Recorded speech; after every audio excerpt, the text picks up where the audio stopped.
Coming to the first question, exercise 4.3, draw the graph of each of the following linear equations in two variables. Graph draw करना बहुत easy है. Suppose the first question is x plus Y equals to 4. हम लोगों को table बनाना है. तो जैसे पिछले वीडियो में किए थे कि x का वैल्यूज एज्यूम कर रहे थे, तो यहाँ 0 plus Y equals to 4, Y equals to 4 आ गया. व्हेन x इक्वल्स टू 1 लिए तो 1 प्लस वाई इक्वल्स टू 4, तो y इक्वल्स टू 3 हो गया. उसी तरह से व्हेन x इक्वल्स टू 2, तो 2 plus Y equals to 4, which implies यहाँ पर 2 बैठा दिए तो 2 प्लस वाई इक्वल्स टू 4, तो y भी 4 माइनस 2 हो गया. कोई भी ग्राफ प्लॉट करने के लिए हम लोगों को 3 मिनिमम पॉइंट्स चाहिए. So X Y, now I am making the table. x0 y4, x1 y3, 2 और 2. ग्राफ प्लॉट करना बहुत इजी है जो लोग ग्राफ पेपर में कर रहे हैं या जो कॉपी में कर रहे हैं. This is the origin. फिर एक्स एक्सिस ये है तो 0 1 2 काफ़ी इजी है, इक्वल इंटरवल पे होना चाहिए. 0 से भी इक्वल इंटरवल पे ही होना चाहिए.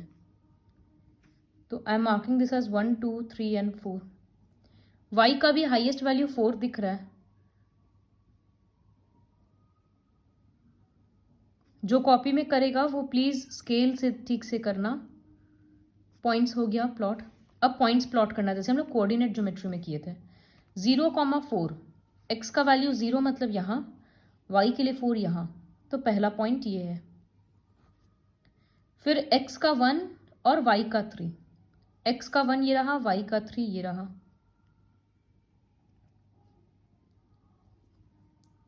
फिर एक्स का 2 और वाई का 2 ये रहा.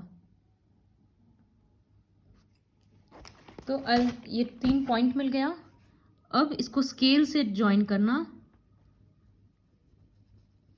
ऐसे. तो ये हो गया graph. This is the Y axis and this is the X axis. ऐसे ही करना है, डिस्टेंस इक्वल रखना है. तो जो बचा हुआ क्वेश्चन है उसको भी वन का क्वेश्चन ऐसे ही करना है. Question number 2, give equations of the lines passing through the point 2,14. इस बार ये लोग क्या किए हैं, 2,14 पॉइंट बोल दिया गया है. इसका मतलब x का वैल्यू 2 रहेगा और y का वैल्यू 14 रहेगा. तो एक ऐसा हमको इक्वेशन बनाना है जो इसको सेटिस्फाई करेगा. तो required equation, suppose I can right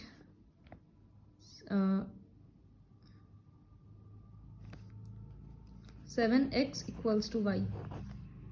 C 7 into 2 14, तो y पे 14 आ जा रहा है. यहाँ पर अगर हम लोग x के जगह पे 2 बैठाएंगे तो y का वैल्यू 14 मैच हो रहा है ना, 14 इक्वल्स टू 14.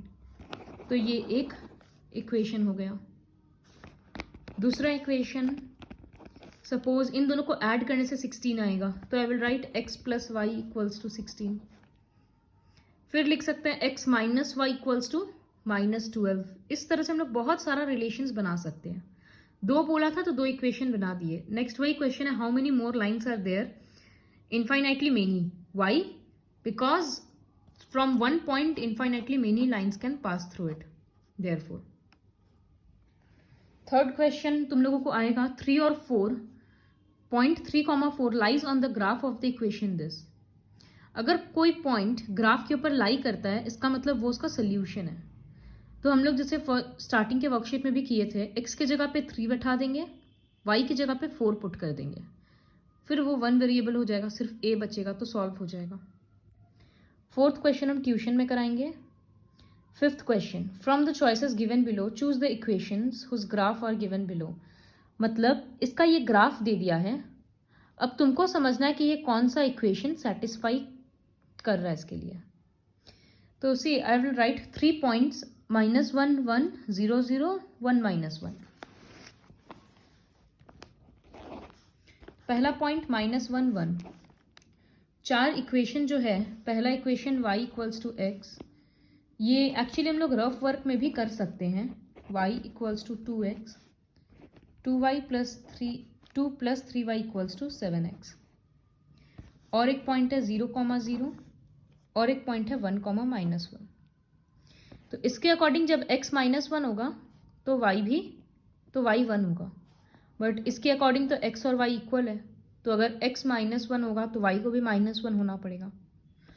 0 0 वाला तो सेटिस्फाई कर जा रहा है, लेकिन ये वाला पॉइंट और ये पॉइंट सेटिस्फाई नहीं हो रहा है। तो जो फिगर दिया है ये तीनों सोल्यूशन इस ग्राफ के लिए नहीं है।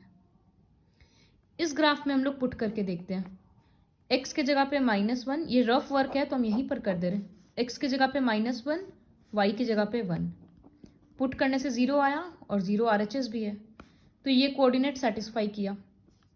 इसके लिए चेक करेंगे तो x और y 0 0 0 प्लस करने से भी 0 आ रहा है, तो ये भी सेटिस्फाई हो गया। इसी तरह से इसको चेक करेंगे तो x के जगह पे 1, y की जगह पे -1, ऐड करने से 0 आएगा, RHS भी 0 है, तो इसका मतलब ये तीनों पॉइंट्स इस ग्राफ का सोल्यूशन है। तो दिस इज द आंसर। बाकी दोनों भी सेटिस्फाई नहीं करेगा। जैसे इसमें x के जगह पे अगर -1 बैठाएंगे तो -2 हो जाएगा, लेकिन y तो यहाँ पर 1 दिखाया है, तो LHS RHS सेटिस्फाई नहीं करेगा। सेकेंड वाला ऑलरेडी आंसर मिल चुका है, तो बाकी दोनों को ट्राई भी नहीं कर रहे हैं। तो ऐसे ही सेकेंड वाले इस कॉलम में से देखना है 3 पॉइंट कौन सा है, -1 3, 0 2 एंड 2 0। तीनों पॉइंट देखो कौन सा इक्वेशन है जो तीनों पॉइंट को सेटिस्फाई करेगा, तभी जाकर वो ग्राफ होगा। Coming to the next question, if work done by a body on application of constant force is directly proportional to the distance traveled. Express this in the form of an equation in two variables. Work done, suppose W. So I'm writing let work done equals to W, directly proportional to force, and force applied equals to F. तो W is directly proportional to F। हम लोग क्या करते हैं, equals proportionality हटाते हैं तो equal का साइन देते हैं और एक कांस्टेंट वैल्यू दिया जाता है, ये रूल है। तो यहाँ पर लिखा है by taking the constant force as 5 units, sorry is of a constant force directly proportional to the distance. यहाँ पर फोर्स अप्लाइड नहीं, डिस्टेंस को लेना होगा, S ले लेते हैं। फोर्स को कांस्टेंट बोला है इस वजह से, distance applied equals to S। तो W is directly proportional to S। Proportionality का साइन हटाएंगे तो इक्वल देंगे, इक्वल देंगे तो यहाँ पर एक कांस्टेंट नंबर दिया जाता है, जनरली उसको हम लोग K ले लेते हैं, लेकिन यहाँ पर बोल दिया by taking the constant as 5 units, तो 5S। तो ये हो गया linear equation in 2 variables, S variable है और W वेरिएबल है। ऑल्सो फिर ग्राफ बनाना है, तो ग्राफ बनाने के लिए W का वैल्यू एज्यूम्स करेंगे। 2 और 0 मत लेना, क्योंकि यहाँ ये लोग उसी का आंसर पूछा है, तो 1 ले लेना। W इक्वल्स टू 1, तो S कितना, S का वैल्यूज एज्यूम करो तो ईजी होगा।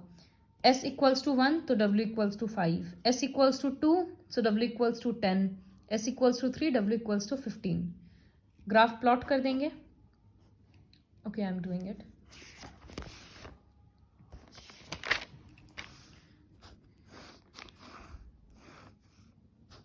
WS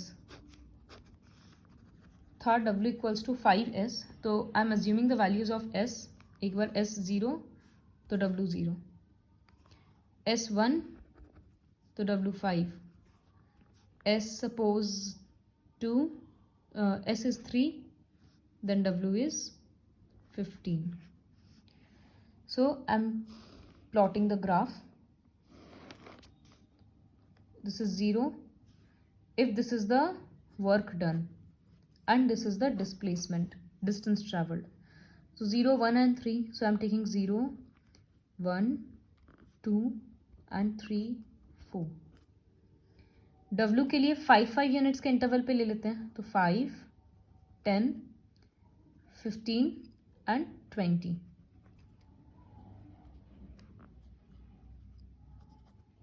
सो पहला पॉइंट 0 0 मतलब ये, दूसरा पॉइंट S1 W5 मतलब ये, तीसरा पॉइंट S3 W15 मतलब ये पॉइंट,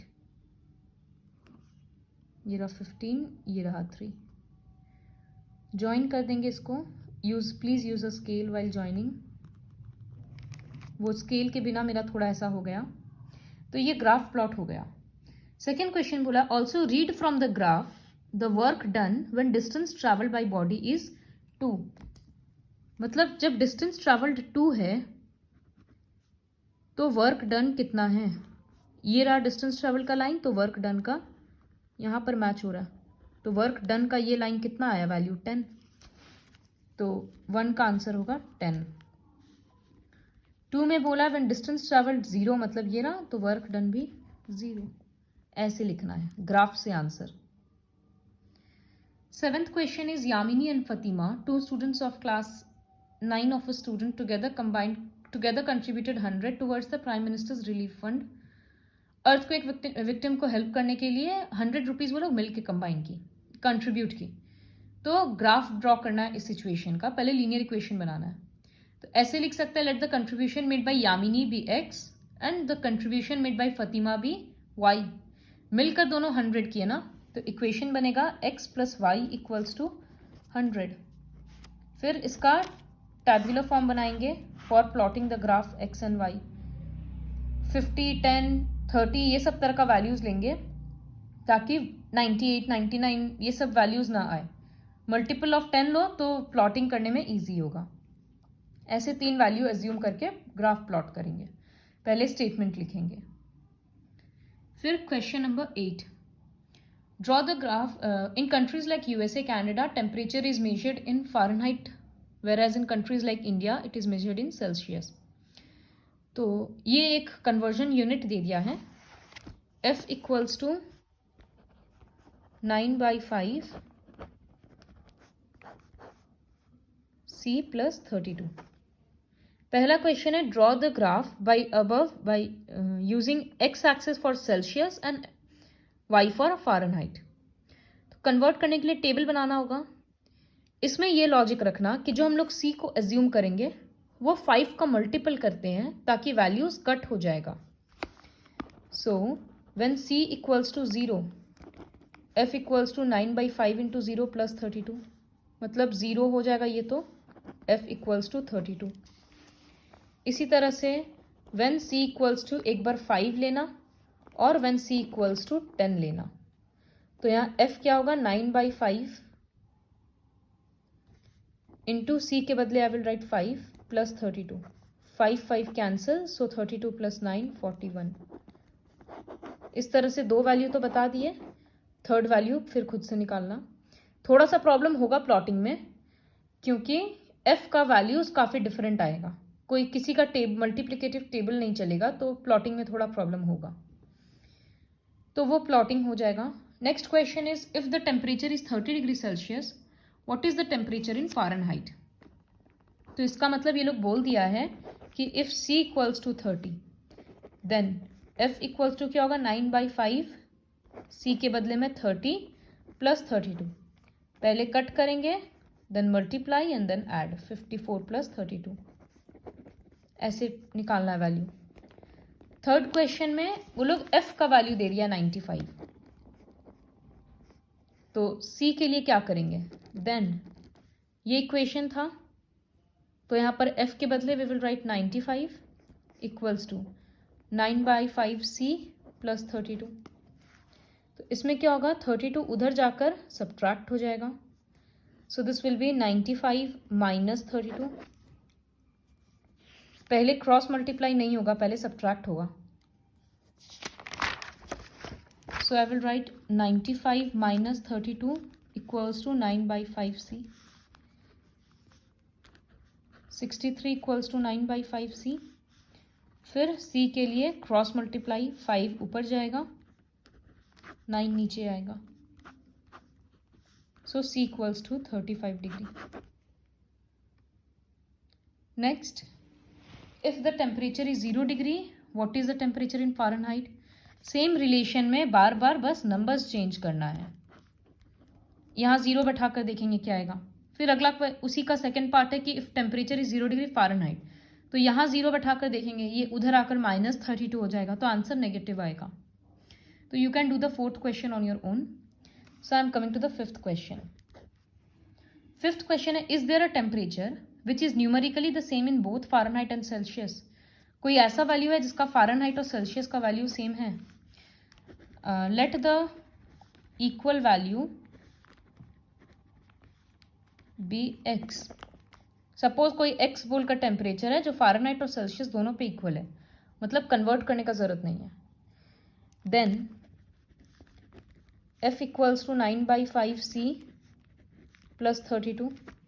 तो ये इक्वेशन क्या बन जाएगा, एफ के बदले एक्स, सी के बदले भी एक्स प्लस 32. तो ये तो 9x/5 हो गया, ये इधर आकर सब्ट्रैक्ट होगा, तो 9x/5 माइनस. जब इसका एलसीएम लेंगे तो 5x minus 9x equals to 32. यार है -4x/5 इक्वल्स टू 32. फिर क्रॉस मल्टीप्लाई करेंगे, 5 ऊपर -4 नीचे. So x equals to 32 into 5/-4. तो x इक्वल्स टू -40.